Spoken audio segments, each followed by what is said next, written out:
El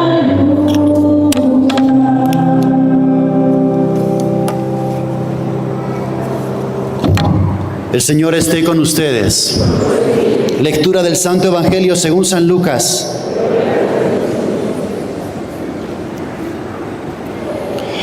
El mismo día de la resurrección, iban dos de los discípulos hacia un pueblo llamado Emaús, situado a unos 11 kilómetros de Jerusalén, y comentaban todo lo que había sucedido.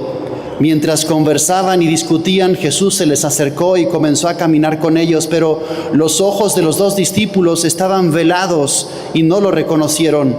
Él les preguntó: ¿de qué cosas vienen hablando tan llenos de tristeza? Uno de ellos, llamado Cleofás, le respondió: ¿eres tú el único forastero que no sabe lo que ha sucedido estos días en Jerusalén? Él les preguntó: ¿qué cosa? Ellos le respondieron: lo de Jesús Nazareno, que era un profeta poderoso en obras y palabras ante Dios y ante todo el pueblo. Cómo los sumos sacerdotes y nuestros jefes lo entregaron para que lo condenaran a muerte y lo crucificaron. Nosotros esperábamos que Él sería el libertador de Israel, y sin embargo han pasado ya 3 días desde que estas cosas sucedieron. Es cierto que algunas mujeres de nuestro grupo nos han desconcertado, pues fueron de madrugada al sepulcro, no encontraron el cuerpo y llegaron contando que se les habían aparecido unos ángeles que les dijeron que estaba vivo. Algunos de nuestros compañeros fueron al sepulcro y hallaron todo como habían dicho las mujeres, pero a él no lo vieron. Entonces Jesús les dijo: qué insensatos son ustedes y qué duros de corazón para creer todo lo anunciado por los profetas. ¿Acaso no era necesario que el Mesías padeciera todo esto y así entrara en su gloria? Y comenzando por Moisés y siguiendo con todos los profetas, les explicó todos los pasajes de la Escritura que se referían a él. Ya cerca del pueblo a donde se dirigían, él hizo como que iba más lejos, pero ellos le insistieron diciendo: quédate con nosotros, porque ya es tarde y pronto va a oscurecer. Y entró para quedarse con ellos. Cuando estaban a la mesa, tomó un pan, pronunció la bendición, lo partió y se lo dio. Entonces se les abrieron los ojos y lo reconocieron, pero él se les desapareció. Y ellos se decían el uno al otro: con razón nuestro corazón ardía mientras nos hablaba por el camino y nos explicaba las Escrituras. Se levantaron inmediatamente y regresaron a Jerusalén, donde encontraron reunidos a los 11 con sus compañeros, los cuales les dijeron: de veras ha resucitado el Señor y se le ha aparecido a Simón. Entonces ellos contaron lo que les había pasado en el camino y cómo lo habían reconocido al partir el pan. Palabra del Señor.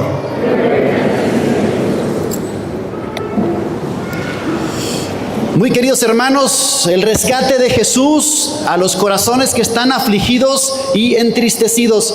Miren, estamos en una cultura que es la cultura del descarte. Muy fácilmente desechamos lo que ya no nos sirve. Tenemos impulsos destructivos.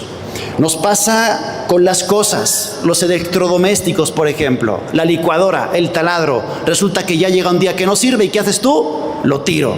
Me compro otro, es más fácil.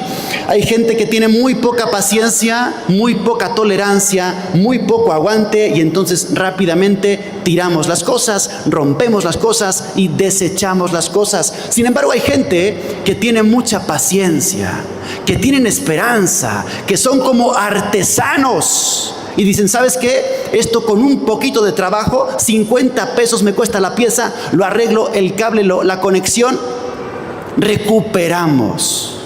¿Tú eres de los que descartan o de los que recuperan? Tenemos que intentar hacer este proceso de saber recuperar y restaurar nuestras relaciones, los matrimonios y las amistades. Aplícate a esto. Por ejemplo, piensa en tu familia, en tu matrimonio, en tu grupo de amigos. ¿Cuántas veces te ha entrado ese impulso destructor de decir: me voy, lo rompo, ya no aguanto, ya no sirve? Pues mira, espera, ten paciencia, aprende a reparar, aprende a arreglar. Eso hace Jesús con los de Emaús. ¿Te fijaste? Son 2 discípulos, 2 miembros de la iglesia que se han desesperado, que se han quedado defraudados y decepcionados y entonces se están yendo. Se fueron de la iglesia, rompieron con todo, dijeron, esto ya no sirve, se acabó, hasta aquí hemos llegado. ¿Y qué hace Jesús? Se les aparece en el camino, se hace el encontradizo e intenta recuperar su corazón. Recupera, restaura, sana sus corazones para quitar de ellos ese filtro negativo. Esto en psicología se llama el sesgo cognitivo negativo. ¿Qué significa? Que estás de malas. Y cuando estás de malas, todo te parece mal. Miras el pasado, horrible. Miras el futuro, terrible. Miras el futuro, peor. Entonces quieres destruir. Tus impulsos son siempre o casi siempre destructivos. No se te pasa por la cabeza detenerte, tener paciencia, esperanza, recuperar, trabajar, ser artesano de tu matrimonio, de tus amistades. Lo primero que se te cruza por la cabeza, sí o no, dame la razón, romper. Me voy, me divorcio, me separo, adiós, no sirve. ¿Cómo que no sirve? Cristo restaura, Cristo recupera, Cristo sigue creyendo. Y estos 2, cuando estaban ya decepcionados y abandonaban y desertaban, Cristo se les aparece y les restaura el corazón y les recupera el corazón. El Señor les hace entender 2 cosas, que el problema, es cierto, había una dificultad fuera, pero el problema principal estaba en sus ojos y en su corazón. Sus ojos, dice el Evangelio, estaban velados. ¿Qué significa? Tenían una cortina, no podían ver bien. Y su corazón estaba sumergido en un mar de amargura. Y entonces el Señor les dice, a ver, quítate la venda de los ojos, ese filtro negativo que tienes, apártalo de tu mirada y empieza a ver bien. Y dice el texto, se les abrieron los ojos. Esto es precioso. El Señor te abre los ojos para que te quites ese filtro negativo, esos lentes negativos, ese color negativo con el que lo estás viendo todo, y vuelvas a recuperar la esperanza. Y también el Señor les habla del corazón, porque el corazón lo tenían en amargura profunda. Dice el texto que les explicaba Jesús, les habló de las Escrituras, les habló del corazón y decían ellos, ardía nuestro corazón cuando Jesús nos explicaba la palabra. Mira, creo que tú y yo, antes de romper con todo, porque siempre piensas que no sirve, que esa amistad no sirve, que tu matrimonio ya no sirve, que tu corazón ya no sirve, antes de eso, ven aquí al Santísimo. Ven aquí a la Eucaristía, ven a la oración. Y entonces el Señor te abre los ojos y el Señor recupera tu corazón. ¿Sabes cuándo pasa eso? En la oración y en la Eucaristía. Hablas con Jesús, vienes aquí al Santísimo y el Señor hace lo que hizo con los de Emaús. A ver, platícame, ¿por qué estás tan triste? Cuéntame el motivo de tu tristeza, quiero escucharte. Y el Señor te escucha y tú le platicas y tú le cuentas. Y en ese diálogo se va bajando tu tensión, se va bajando tu negatividad. Y el Señor te va contagiando la positividad y la esperanza de que eso sí se puede recuperar. Y la Eucaristía, porque comulgas y lo reconocieron al partir el pan. Hay que decirle al Señor que nos queremos encontrar con Él, porque tú y yo también tenemos estas obsesiones destructivas y queremos acabar con todo. Y la vía fácil es destruir. El impulso de acabar con todo, de romper y no querer saber nada. No, hermano, se puede recuperar. Hay esperanza para tu corazón, para tu familia, para tu matrimonio, para tus amistades. No rompas, no dividas. Eso es del demonio.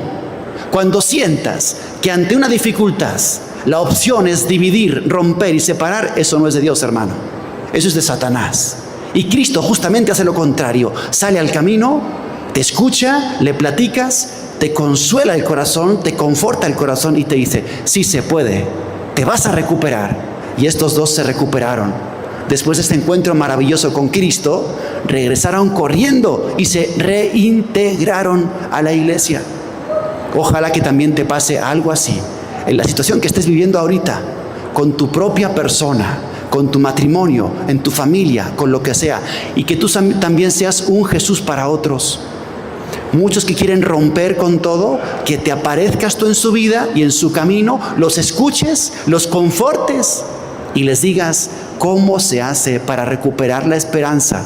No seamos de los de la cultura del descarte, de romper con todo. Seamos de los que somos artesanos del amor, artesanos de la paz, y sepamos recuperar siempre con paciencia y con esperanza nuestras situaciones, las cosas que no van bien. Que así sea.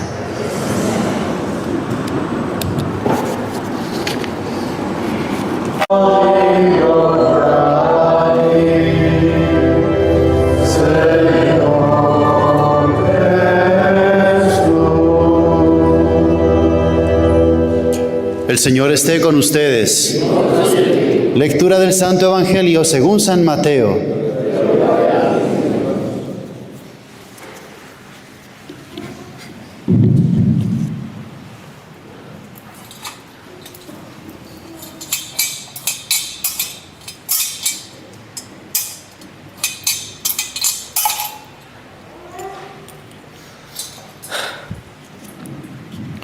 En aquel tiempo, uno de los 12, llamado Judas Iscariote, fue a ver a los sumos sacerdotes y les dijo: ¿cuánto me dan si les entrego a Jesús?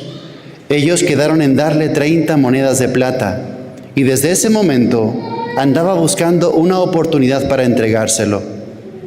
El primer día de la fiesta de los panes ácimos, los discípulos se acercaron a Jesús y le preguntaron: ¿dónde quieres que te preparemos la cena de Pascua? Él respondió: vayan a la ciudad, a casa de fulano, y díganle: el maestro dice, mi hora está ya cerca, voy a celebrar la Pascua con mis discípulos en tu casa. Ellos hicieron lo que Jesús les había ordenado y prepararon la cena de Pascua. Al atardecer se sentó a la mesa con los 12 y mientras cenaban les dijo: yo les aseguro que uno de ustedes va a entregarme. Ellos se pusieron muy tristes y comenzaron a preguntarle uno por uno: ¿acaso soy yo, Señor? Él respondió: el que moja su pan en el mismo plato que yo, ese va a entregarme. Porque el Hijo del Hombre va a morir, como está escrito de él, pero ay de aquel por quien el Hijo del Hombre va a ser entregado. Más le valiera a ese hombre no haber nacido. Entonces preguntó Judas, el que lo iba a entregar: ¿acaso soy yo, maestro? Jesús le respondió: tú lo has dicho. Palabra del Señor. Gloria a ti, Señor Jesús. Muy queridos hermanos, miércoles santo, cada día más cerca de la cruz de Jesús.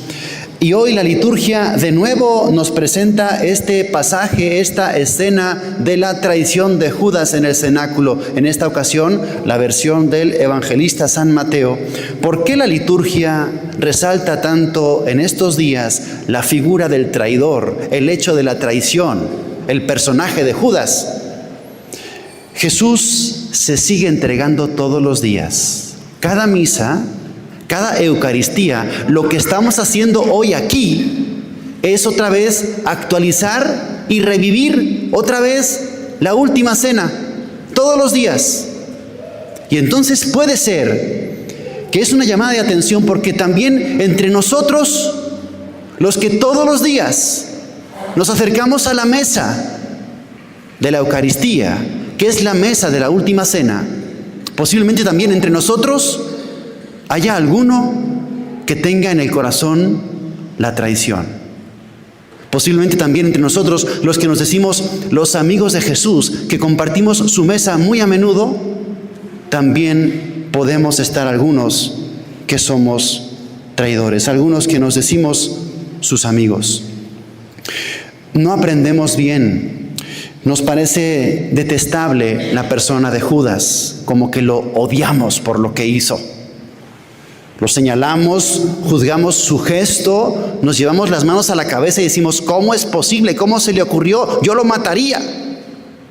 Incluso hay algunos pueblos en los que en estos días, en la representación del Jueves Santo, agarran un muñeco de Judas, ¿sí o no? Lo ponen como de muñeco y lo maltratan y lo cuelgan de un palo, y sin darnos cuenta de que también nosotros le traicionamos y le vendemos. Nuestros pecados, un solo pecado mortal nuestro, es hacer exactamente lo mismo que hizo Judas. Exactamente lo mismo. Lo vendemos, y muchas veces por menos de 30 monedas, por un instante de placer. Así que mucho cuidado con detestar la figura de Judas. Más bien, mírate a ti mismo y mira cuántos pecados cometes. Y atento, porque también tú y yo lo traicionamos muy a menudo, muy a menudo. Algo muy característico de Judas, que nos puede pasar también a nosotros, es la doble vida. Judas llevaba doble vida.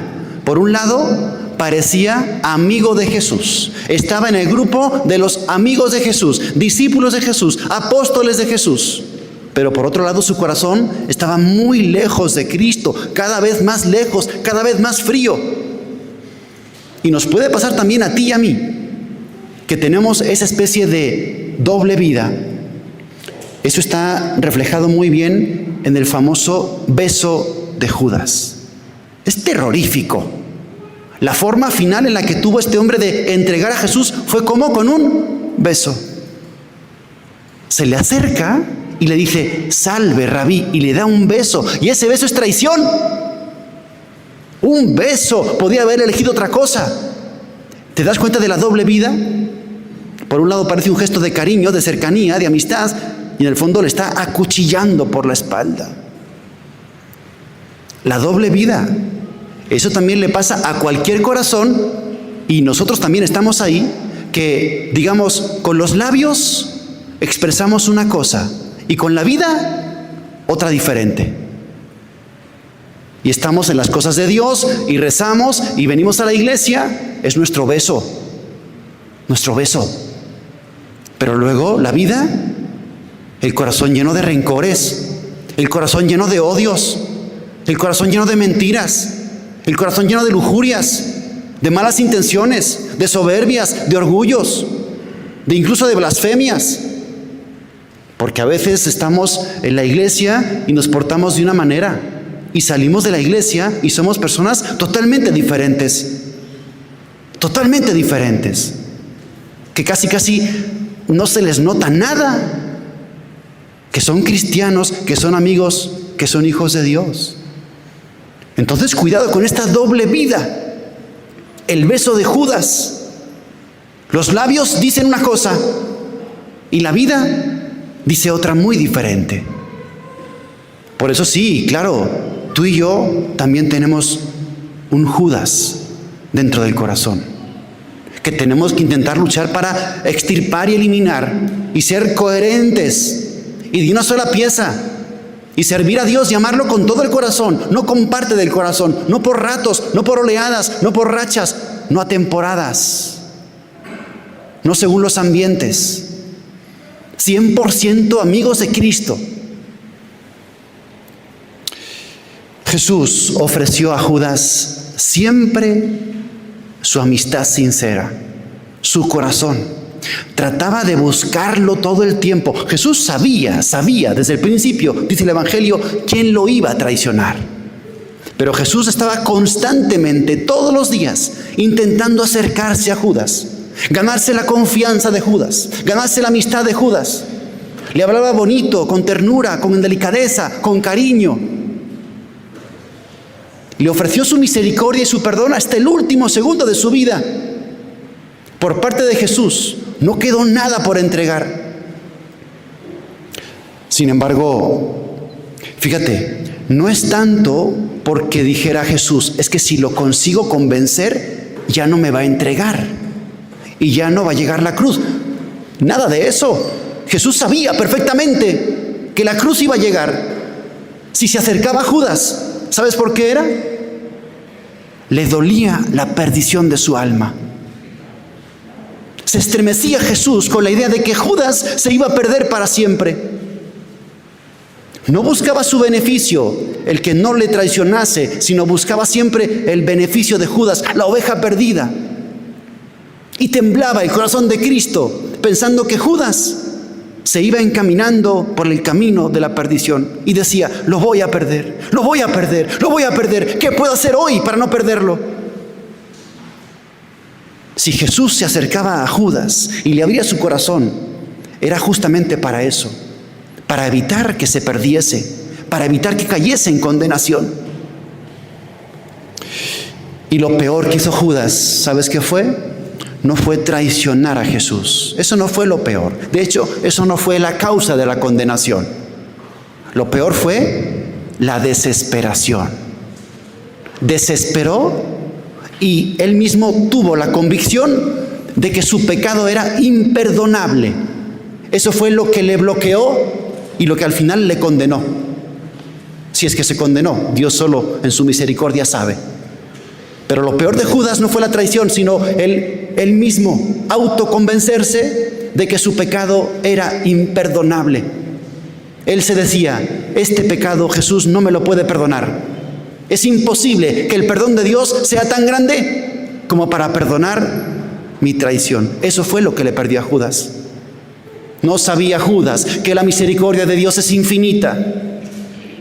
Si lo hubiera sabido, si hubiera escuchado aquella frase del diario de la Divina Misericordia que dice, aunque un alma esté podrida como un cadáver en descomposición, sin ninguna esperanza, mi misericordia lo podría levantar en un solo segundo. Judas no creía en la misericordia. Judas se desesperó. Judas pensó que su pecado era imperdonable, que el corazón de Jesús no podía llegar tan lejos. Pobre Judas. Vamos a pedirle al Señor en este miércoles santo que si hay algo de Judas en nuestro corazón, porque todos tenemos un pequeño Judas, una semilla de Judas en nuestro interior, que lo extirpe, que lo elimine, que lo queme, que lo aparte de nosotros. Y recuerda, cada misa es la última cena. Y aquí, entre nosotros, puede ser que haya traidores. ¿Cómo es tu disposición? ¿Cómo está tu corazón participando en cada misa? Dile al menos con tu deseo, Jesús, yo quiero serte fiel, siempre fiel. No te quiero traicionar jamás. Soy muy débil, soy muy frágil, lo sé. Espero en tu misericordia que es infinita. Pero cada misa es una última cena. Y entre los amigos, los que nos decimos amigos de Cristo, puede haber a lo mejor también algún corazón que albergue algo de traición. Desecha eso, apártalo de ti y dile a Cristo que te fortalezca y a la Virgen Santísima para que seas siempre fiel, siempre fiel. No solamente cuando estamos aquí en las cosas de Dios, sino sobre todo cuando salgas por esa puerta. Siempre fiel a Cristo. Que así sea.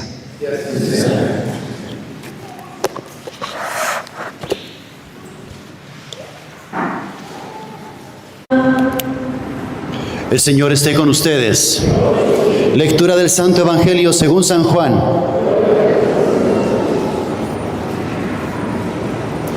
En aquel tiempo Jesús dijo a sus discípulos, no pierdan la paz, si creen en Dios, crean también en mí. En la casa de mi Padre hay muchas habitaciones. Si no fuera así, yo se lo habría dicho a ustedes, porque ahora voy a prepararles un lugar. Cuando me haya ido y les haya preparado un lugar, volveré y los llevaré conmigo, para que donde yo esté, estén también ustedes. Y ya saben el camino para llegar al lugar a donde voy. Entonces Tomás le dijo, Señor, no sabemos a dónde vas, ¿cómo podemos saber el camino? Jesús le respondió, yo soy el camino, la verdad y la vida. Nadie va al Padre si no es por mí. Si ustedes me conocen a mí, conocen también a mi Padre. Ya desde ahora lo conocen y lo han visto. Le dijo Felipe, Señor, muéstranos al Padre y eso nos basta.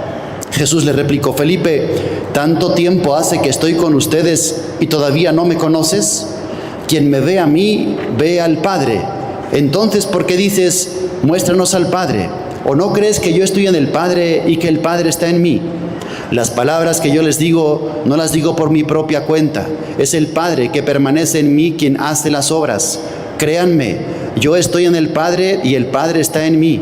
Si no me dan fe a mí, créanlo por las obras. Yo les aseguro, el que crea en mí hará las obras que hago yo y las hará aún mayores, porque yo me voy al Padre. Palabra del Señor.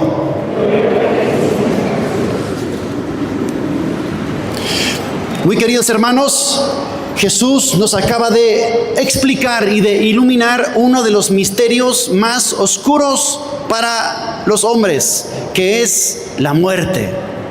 ¿Qué pasa con la muerte? ¿Qué pasa cuando te mueres? ¿Y por qué esta situación tan difícil y tan dura y tan amarga de la muerte?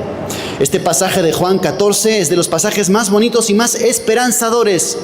Jesucristo resucitado vive para siempre, y por su sangre y por su cruz nos dice que resucitaremos con Él y que viviremos por siempre con Él. Fíjate lo que dijo: en la casa de mi Padre hay muchas habitaciones. Vamos a ir parte por parte. En la casa de mi Padre hay muchas habitaciones. Evidentemente no es una casa como la entendemos nosotros, como un hotel de muchas plantas, con habitaciones con cama, closet y baño. Es una forma, un lenguaje para que entendamos que ahí vamos a vivir. En el cielo, porque se refiere al cielo, en la casa del Padre hay lugar. Y no es simplemente un estado, así como espiritual. El cielo alberga cuerpos físicos, porque Cristo tiene cuerpo físico, ¿sí o no? Y la Virgen también está en cuerpo y alma, ¿sí o no? Es un lugar en el que se puede vivir. Y entonces hay muchas habitaciones, significa que hay un lugar reservado para ti. Ahí tienes tu espacio. Nos dice Jesús que esa vida es real. Vamos a vivir ahí. Y esa vida es más cierta que esta vida, es más real que esta vida, es más gozosa que esta vida, es más feliz que esta vida. Es la continuación de este tiempo que llamamos tierra. Pero tu vida tiene dos etapas, la tierra y el cielo. Allá hay un lugar reservado para ti. En la casa de mi Padre hay muchas habitaciones y hay una que tiene tu nombre. Desde el día en que te bautizaron, hay una habitación, hay un lugar, hay un espacio que tiene tu nombre. Segunda cosa que nos dice Jesús: me voy a prepararles un lugar. Lo está diciendo Cristo pocos días antes de ascender al cielo. Y en el cielo Cristo se dedica a esto, a prepararte un lugar. Te está acomodando tu estancia. Pero fíjate, esa construcción de Cristo arquitecto se hace en colaboración contigo. Digamos, tú le pasas el material y Él lo va colocando. Dice San Agustín: el que te creó sin ti no te puede salvar sin ti. O sea que tú le vas pasando los ladrillos, el cemento. ¿Cómo se hace eso? Con una vida santa, oración, sacrificios, obras de misericordia, amar a Dios con todo tu corazón y al prójimo con todas tus fuerzas. Eso es irle pasando el material. Las cruces, por ejemplo, una cruz abrazada, amada, es un tráiler de material. Dice San Pablo: los sufrimientos de esta vida son pequeños y pasajeros, pero nos alcanzan un caudal de gloria incalculable. Aprovechemos, hermanos, dice Jesús, atesoren tesoros para el cielo. O sea, vete pasándole material al Señor. ¿Cómo está la construcción de tu casa celestial? Creo que te preocupas mucho, quizá demasiado, de tu casa terrenal, temporal, de aquí de la tierra. No sé cómo creas que va tu casa celestial, pero te digo que el día en el que tú te mueres, se terminó la construcción. No se puede construir más. Y si te construiste una mansión, bendito seas, allí pasarás toda la eternidad. Y si te construiste una cabañita con 4 palos y un techo, esa será tu casa para toda la eternidad. Me voy a prepararles un lugar, pero los necesito. Me tienen que ir pasando el material. No te preocupes solo de que tu casa de aquí esté bella, bonita y grande.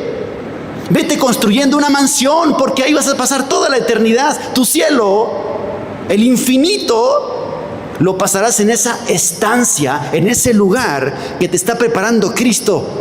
Si tú le vas pasando material, aprovecha los tesoros de gracia.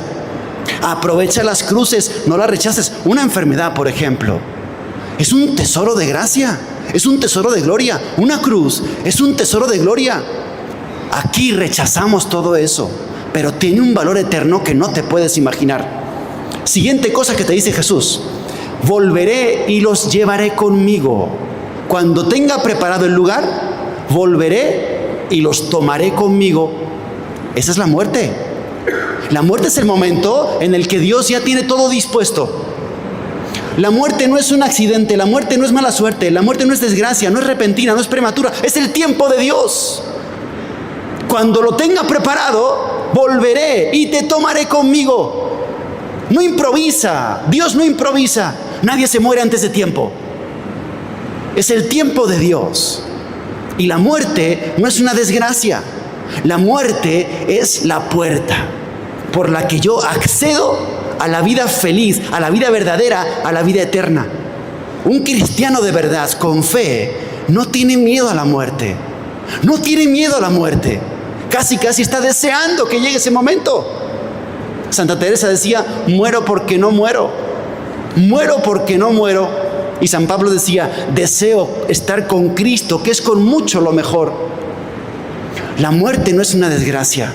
La muerte para un cristiano es un momento anhelado.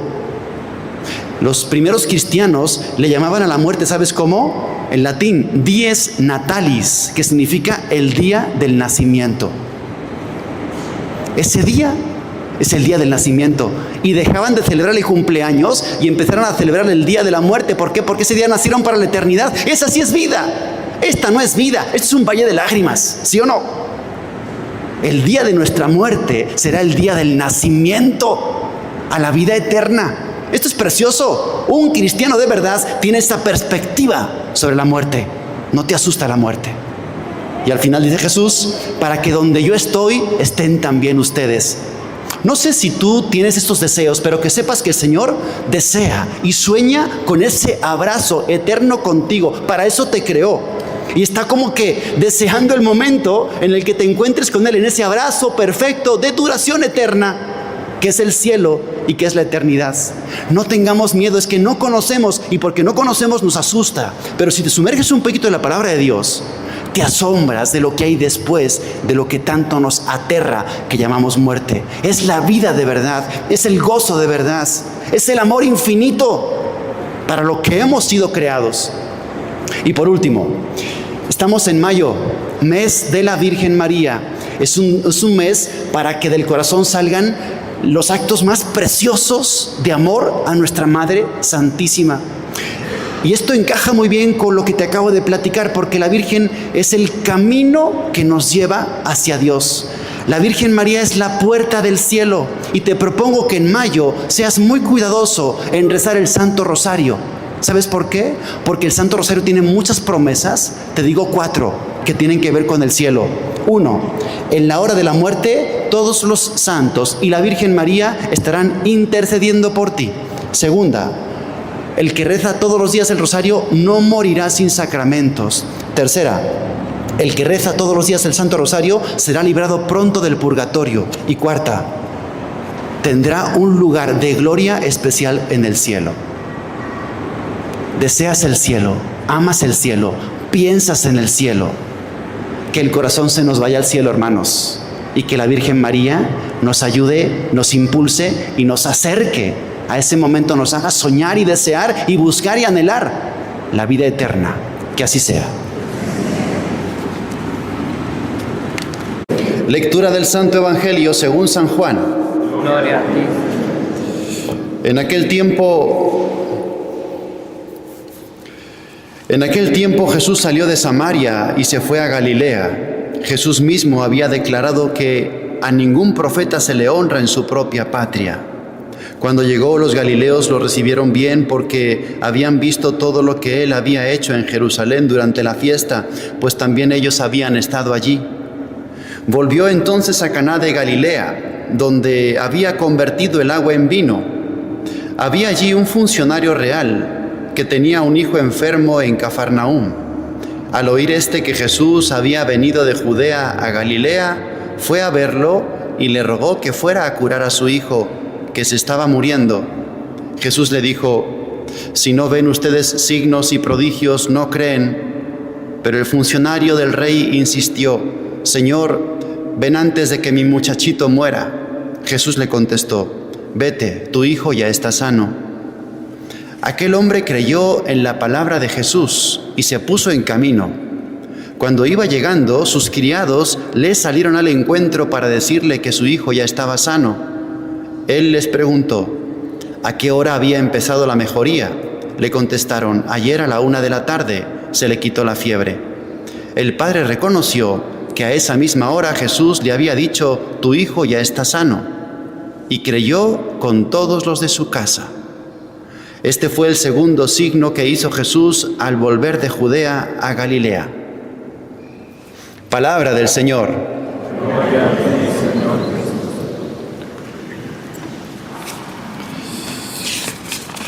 Yo puedo medir la calidad de tu fe si analizo tu tipo de oración.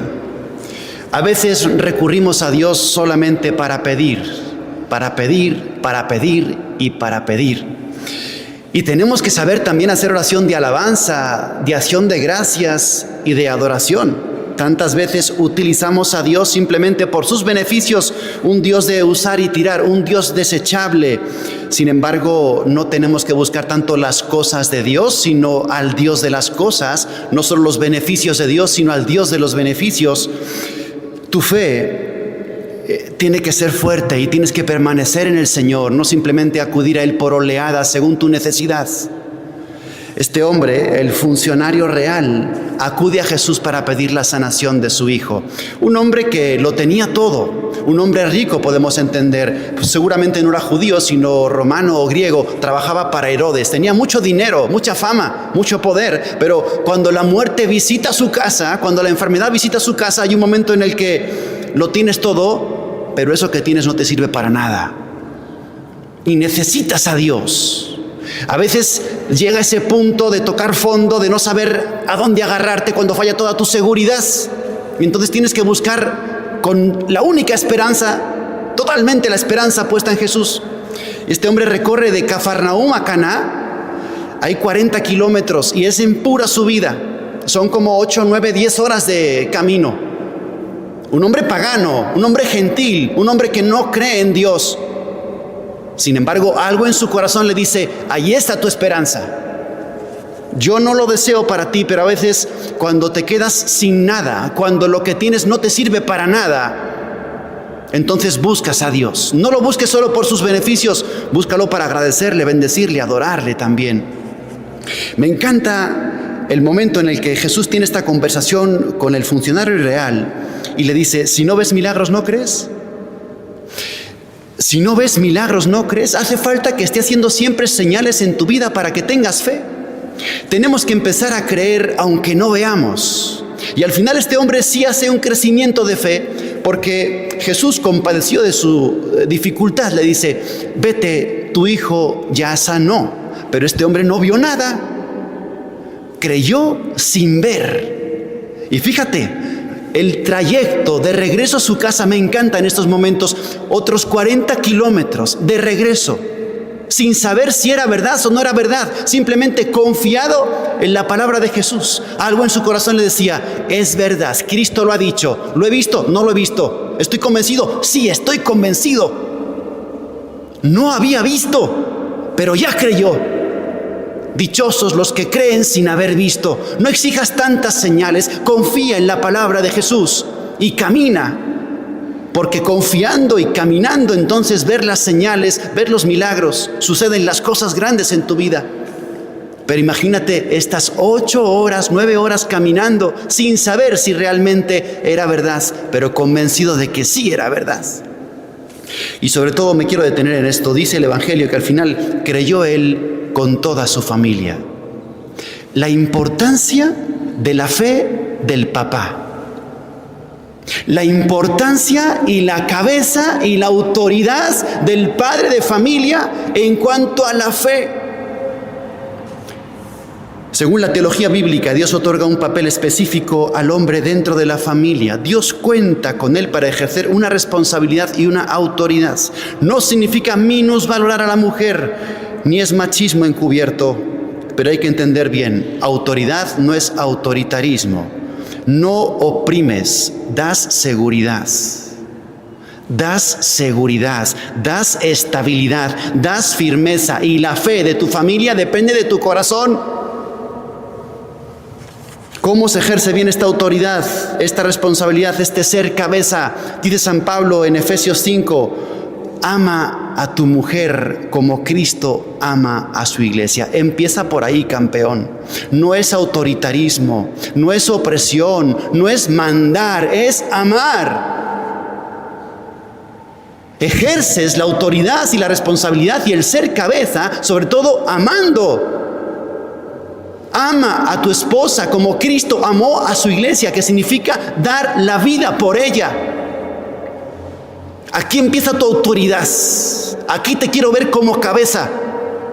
De hecho, el término que pone San Pablo en Efesios, cabeza, kefalé, en griego, significa como el origen de un manantial, el origen de un río. Esa es la cabeza.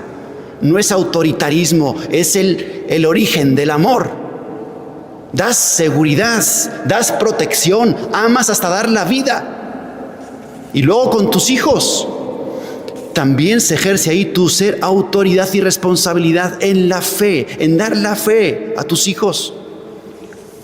Amor de Dios, temor de Dios que tienes que poner en sus corazones, la fe, la vida eterna. No es simplemente ser proveedor.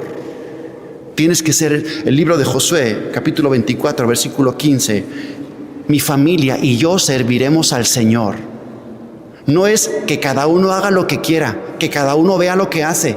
No, es mi familia y yo serviremos al Señor. Pero no es dominio, es misión.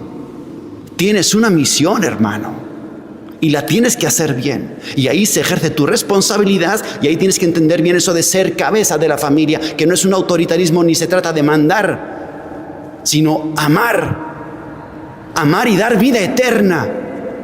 Por eso me encanta que en este pasaje el milagro empieza en el corazón del papá, que aunque no vio con sus ojos, creyó en su corazón. Y cuando se enciende la fe del papá, es como una antorcha, y va encendiendo a todos en su casa. Creyó él y toda su familia. Creyó él y toda su familia. ¿Cómo está tu fe, papá? No me interesa tanto cuánto dinero llevas a la casa. Me interesa cuánta fe tiene tu corazón, cuánto amor de Dios tienes en tu alma. Eso es lo que tienes que entregar. Dice el Código de Derecho Canónico, Canon 774, que los padres son los primeros responsables de la educación cristiana de sus hijos. Primeros responsables. Yo atiendo colegios, yo atiendo niños, yo atiendo jóvenes, pero yo a ti, papá, no te sustituyo. Jamás te voy a sustituir, aunque yo les dé catecismo a tus hijos. Tú eres el primer responsable de la educación cristiana de tus hijos. Y educar, etimológicamente del griego, significa tomar de la mano y caminar. No eres una señal.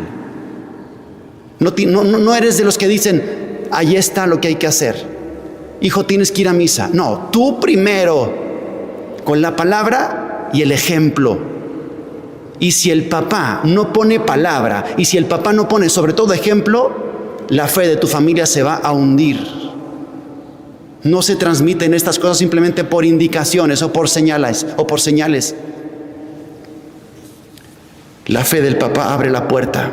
La fe del papá da el primer paso. La fe del papá es la antorcha. No ejerces tu autoridad desde un trono, sino desde una cruz, como Cristo amó a su iglesia. Creyó él y toda su familia con él. Qué preciosidad este evangelio. Un pagano que busca al Señor, 40 kilómetros de su vida, que hace crecer su fe, que cree aunque no ha visto, y regresando a su casa, esa luz, ese fuego que se encendió en su corazón se contagia a toda su familia. Sí, mi familia y yo serviremos al Señor.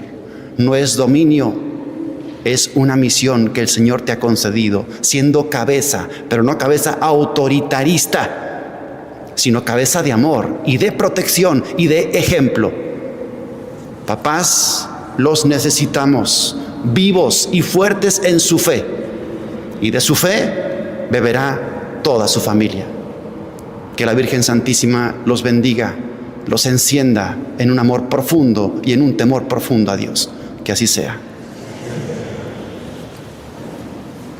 El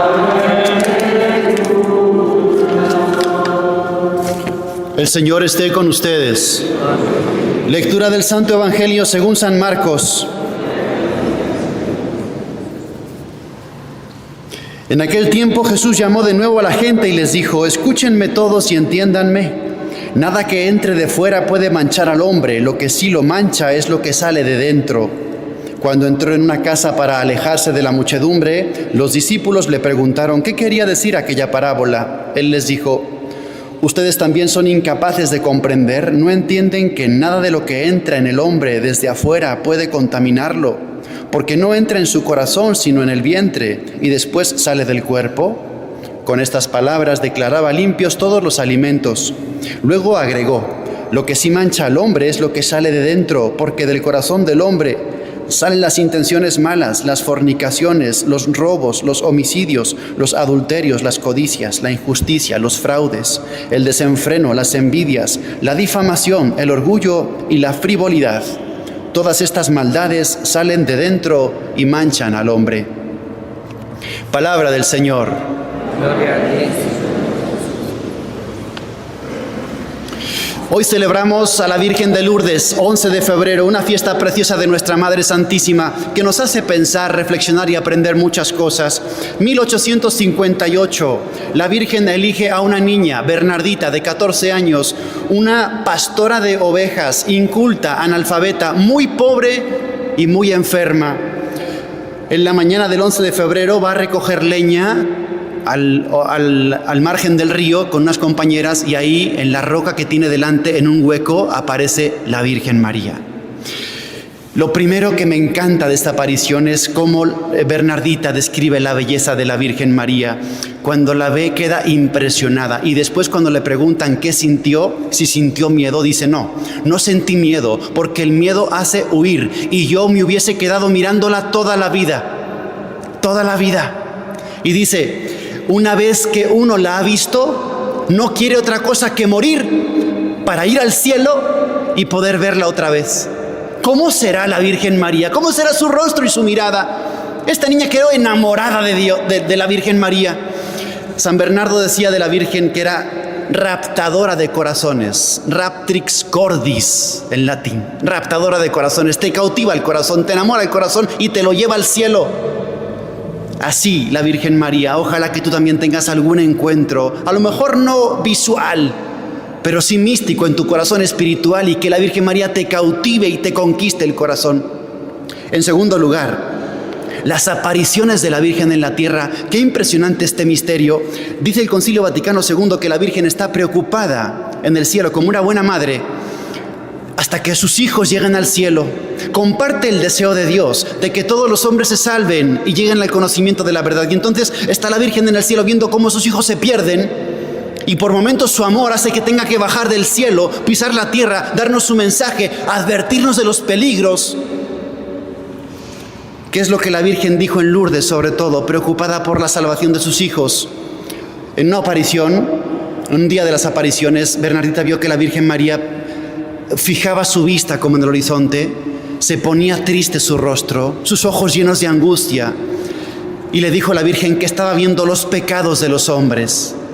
Se puso a llorar la Virgen y dijo: penitencia, penitencia, penitencia por la conversión de los pecadores. Siempre me llama mucho la atención 1858, y la Virgen María, sus ojos llenos de dolor viendo los pecados de los hombres. ¿Cómo serán los ojos de la Virgen hoy viendo este mundo? 1858, no había abortos como hay hoy, pornografía, desorden sexual, corrupción moral, delincuencia, violencia, desaparecidos, drogas, narcotráfico. Si los ojos de la Virgen se llenaron de angustia en 1858, ¿cómo ve la Virgen el mundo de hoy? ¿Y qué espera la Virgen del mundo de hoy? Penitencia, penitencia, penitencia por la conversión de los pecadores. Y es que es un misterio, decía Pío XII, cómo la oración y los sacrificios de unos pocos pueden ganar la salvación de muchos. Y la Virgen, cuando viene a la tierra, viene buscando colaboradores. ¿Quién se une a mi equipo para salvar almas? Para levantar este mundo de la corrupción. ¿Me ayudas? ¿O simplemente vas a estar de brazos cruzados? No te preocupes solo por la salvación de tu alma, que te duelan los pecados del mundo. Y ayúdale a la Virgen con tu oración, con tus sacrificios y con tus penitencias. Primero para purificar tu alma y segundo para santificar al mundo. Pide por los tuyos, por los que amas. Empieza a hacer ayunos, sacrificios, penitencias. No nos gusta la palabra, pero son súper eficaces para que tus hijos tengan fe, para que los pecadores se conviertan. El mensaje de la Virgen nos tiene que traspasar el corazón. Penitencia, penitencia y penitencia por la conversión de los pecadores. Si te importa la salvación de las almas, te unes al equipo de la Virgen. Pero lo que más me impresiona de las apariciones de Lourdes es que esta niña, Bernardita, con 14 años, tan enferma, tan pobre, antes de las apariciones le iba mal. Después de las apariciones le fue peor. La historia de esta niña fue un sufrimiento, un calvario y una tortura desde el principio hasta el final. Y uno dice, a ver, ¿por qué? Los elegidos de Dios, la predilecta de María, ¿por qué le fue tan mal? Hubo milagros para todos, menos para ella. Ella estaba profundísimamente enferma, una enfermedad crónica de pulmones. ¿Sabes que brotó agua curativa de Lourdes, un manantial? Ella tomaba el agua, se la daba a otros y quedaban curados. Un ciego, una mujer con una mano paralítica, un niño que estaba a punto de morir, lo sumergieron en el agua, se salvaban. ¿Y ella? Hubo milagros para todos menos para ella. A todos les fue bien menos a ella. Escribe al final de su vida, impactante, un testamento. Te lo voy a leer. A punto de morir, porque murió con 24 años, torturada, destrozada por la enfermedad. Dice, por la pobreza en la que vivieron papá y mamá, por los fracasos que tuvimos, te doy gracias, Señor. Por mi constante cansancio y por mi enfermedad permanente, te doy gracias, Señor. Por las bofetadas que recibí, por las burlas y ofensas sufridas, por aquellos que me tenían por loca, te doy gracias, Señor. Por la ortografía que jamás aprendí, por la mala memoria que siempre tuve, por mi ignorancia y por mi estupidez, te doy las gracias. Porque mi madre murió lejos de mí, te doy las gracias. Porque tenía un corazón tan delicado, tan sensible y que siempre estuvo colmado de amargura, te doy gracias. Por la Madre Superiora que dice siempre que no sirvo para nada porque fue religiosa. Por su dura voz, por sus injusticias, por las humillaciones, te doy las gracias. Por el cuerpo que me diste, digno de compasión y putrefacto, por mi enfermedad que arde como fuego y quema como humo, por mis huesos podridos, por mis sudores y por mi fiebre, por los dolores agudos y sordos que siento, te doy las gracias, Dios mío, por el alma que me diste, el desierto de mi sequedad interior, por ti mismo, cuando estuviste presente y cuando faltaste, te doy las gracias, Jesús. Sufrir con la esperanza de ser feliz, no en la tierra, porque la Virgen le dijo, prometo hacerte feliz en el cielo, no prometo hacerte feliz en la tierra. Entendamos de una vez que se puede sufrir con la esperanza de ser feliz, quizá no aquí, pero sí allá. Comprendamos de una vez que Dios elige, no para mimar, sino para identificarte con Cristo. Comprendamos de una vez que Dios a sus elegidos no los consiente, sino que los santifica. Dice San Pablo, los sufrimientos de esta vida son pequeños y pasajeros, pero nos consiguen un caudal de gloria inmenso en el cielo. Deseo para ti que Dios te colme de bendiciones, de alegrías y de consuelos. Pero si no sucede así, tranquilo, calma. Dios está haciendo su obra, Dios sabe lo que hace y Dios nos promete no hacernos felices en esta tierra, pero sí hacernos felices en el cielo. Esta niña, no hubo milagro para ella, hubo milagros para todos alrededor, repartía milagros esta niña, pero a ella le fue mal. Pero no importa, porque no esperamos la felicidad en esta tierra, sino la felicidad en el cielo. Que la Virgen María bendiga tu vida, aparezca en tu vida, toque tu corazón, te cautive el corazón y te enamore, y te diga así muy bajito en el oído, no te preocupes, sé que estás sufriendo, conozco tu cruz, sé que te aplasta, no te prometo hacerte feliz en la tierra, prometo hacerte feliz en el cielo. Espera, continúa, cree, confía. Yo te estoy llevando. Que así sea.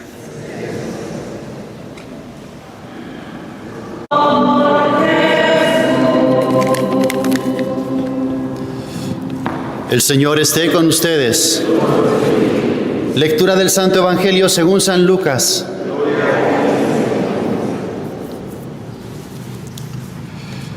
En aquel tiempo Jesús dijo a los fariseos: había un hombre rico que se vestía de púrpura y telas finas y banqueteaba espléndidamente cada día. Y un mendigo llamado Lázaro yacía a la entrada de su casa, cubierto de llagas y ansiando llenarse con las sobras que caían de la mesa del rico, y hasta los perros se acercaban a lamerle las llagas. Sucedió pues que murió el mendigo y los ángeles lo llevaron al seno de Abraham. Murió también el rico y lo enterraron. Estaba éste en el lugar de castigo, en medio de tormentos, cuando levantó los ojos y vio a lo lejos a Abraham y a Lázaro junto a él.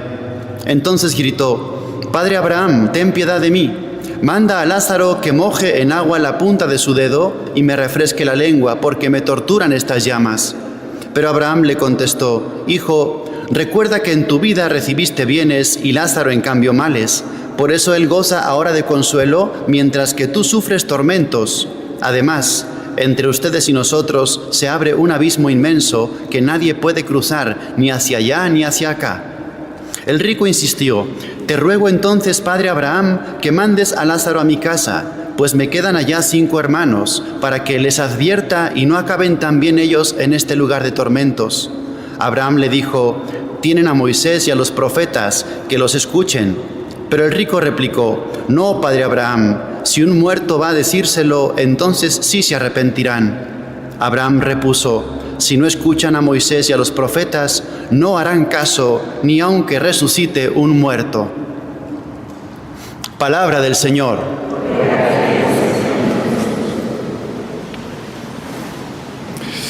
La parábola del rico, que la tradición ha llamado Epulón, y el pobre Lázaro, impresionante.